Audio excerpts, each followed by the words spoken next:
Hi అండి. Welcome to Gayatri's kitchen. ఈరోజు నేను ఒక టేస్టీ అండ్ హెల్తీ అయిన స్నాక్ చేసి చూపిస్తాను.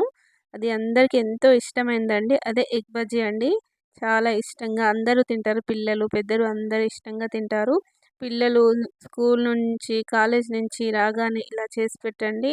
మంచిగా ఇష్టంగా తింటారు. కడుపు నిండుగా ఉంటుంది. ఈ హెల్తీ అయిన స్నాక్‌ని ఒకసారి ఎలా చేయాలో చూపిస్తాను పదండి. ముందుగా ఎగ్స్‌ని ఉడికించి పెట్టుకోవాలండి. ఉప్పు వేసి ఉడికించి పెట్టుకోవాలి. ఇలా ఉడికించి పొట్టు తీసుకొని పెట్టుకోవాలి. ముందుగా శనగపిండిని జల్లించి పెట్టుకోవాలండి. నేను ఒక గ్లాస్ వరకు తీసుకున్నాను. దాంట్లోకి 2 స్పూన్ల వరకు బియ్యపిండి వేసుకోవాలి. అలాగే ఒక స్పూన్ వరకు కారము, అలాగే టేస్ట్‌కి తగ్గట్టు ఉప్పు, ఒక స్పూను ధనియాల పొడి, జీలకర్ర పొడి కూడా వేసుకోండి. అలాగే కొంచెం వాము కూడా ఇలా నలిచి వేసుకోవాలి. అలా అయితేనే టేస్ట్ బాగుంటుంది బజ్జీ తిన్నప్పుడు.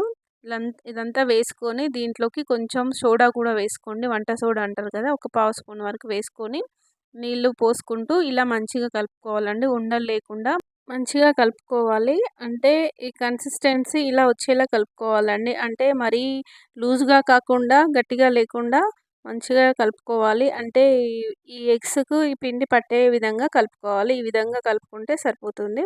ఒకసారి టేస్ట్ కూడా చెక్ చేసుకోవాలి. ఇప్పుడు ఎగ్స్‌ని ఇలా కట్ చేసి పెట్టుకోవాలండి. దీంట్లోకి కట్ చేసి పెట్టుకున్న ఎగ్స్ పైన ఈ మసాలా కారం కలుపుకోవాలి. అంటే కారము, ఉప్పు, ధనియాల పొడి వేసుకోవాలి. అన్నీ కలుపుకున్న పొడి అండి మసాలా కారము.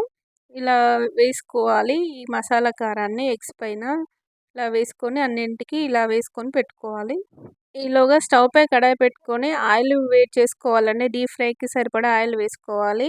ఇప్పుడు ఒక్కొక్క ఎగ్గును ఇలా తీసుకుంటూ ఇలా పిండిలో పెట్టుకోవాలి. ఇలా పెట్టుకొని ఒక్కొక్క ఎగ్గును ముంచుకుంటూ వేడైన ఆయిల్లోకి వేసుకోవాలండి.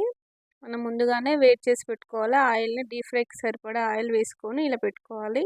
పెట్టుకొని ఇప్పుడు ఒక్కొక్క దాన్ని తీసుకుంటూ ఇలా జాగ్రత్తగా వేసుకోండి. ఆయిల్ వేడెక్కిన తర్వాత ఇలా వేసుకోవాలి. అన్నిటిని అంటే ఆయిల్‌లో ఎన్ని పడతాయో అన్ని వేసుకోవాలి.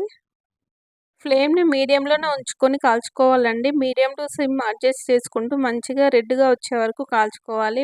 హై ఫ్లేమ్‌లో కాల్చుకుంటే మాడిపోతాయి. కలర్ వస్తాయి పైన కానీ లోపల పిండి పచ్చిగా ఉంటుంది. కాబట్టి మీడియం ఫ్లేమ్‌లోనే మంచిగా వీటిని కాల్చుకోవాలండి. ఇలా కలర్ వచ్చే విధంగా లోపల పిండంతా ఉడికే విధంగా మంచిగా కాల్చుకోవాలి. ఇలా కాల్చుకుంటే సరిపోతుంది. ఇలా అన్నింటినీ వేసుకోవాలి. మిగతా వాటిని కూడా వేసుకొని అన్నింటిని ఇలా కాల్చుకోవాలి. ఇప్పుడు వీటిని అన్నీ రెడీ అయిన తర్వాత వీటిని ఇలా మధ్యలో కట్ చేసుకోవాలండి. ఎందుకంటే మసాలా కారము మనము ఇందులో పెట్టుకొని తింటే బాగుంటుంది. కాబట్టి దీంట్లో ఇలా కట్ చేసుకొని దీంట్లోకి మసాలా కారం పెట్టుకోవాలి. ఇలా పెట్టుకొని దీంట్లోకి ఆనియన్స్ కూడా సన్నగా కట్ చేసుకున్నవి కూడా వేసుకుంటే సరిపోతుంది. అంతేనండి, ఎగ్ బజ్జీ అయితే రెడీ అయింది. దీని ప్రాసెస్ కూడా చాలా ఈజీగా ఉంది కదండీ! చాలా ఈజీగా చేసుకోవచ్చు. అప్పటికప్పుడు మనం ఇంట్లో ఎగ్స్ ఉన్నాయనుకోండి, పిండి ఎగ్స్ ఉన్నాయనుకోండి ఈజీగా చేసుకోవచ్చు. ఇది ఎగ్స్ మరియు శనగపిండి ప్రోటీన్ ఫుడ్ కాబట్టి మంచిదండి హెల్త్‌కి కూడా, పిల్లలకు కూడా. మంత్లీ వన్స్ ఆర్ ట్వైస్ అలా చేసుకోవచ్చు. ఇష్టంగా కూడా తినొచ్చు. ఈ రెసిపీ మీకు నచ్చినట్లయితే ప్లీజ్ లైక్ చేయండి, షేర్ చేయండి, అలాగే సబ్స్క్రైబ్ చేయండి. Thank you for watching Gayatri's kitchen.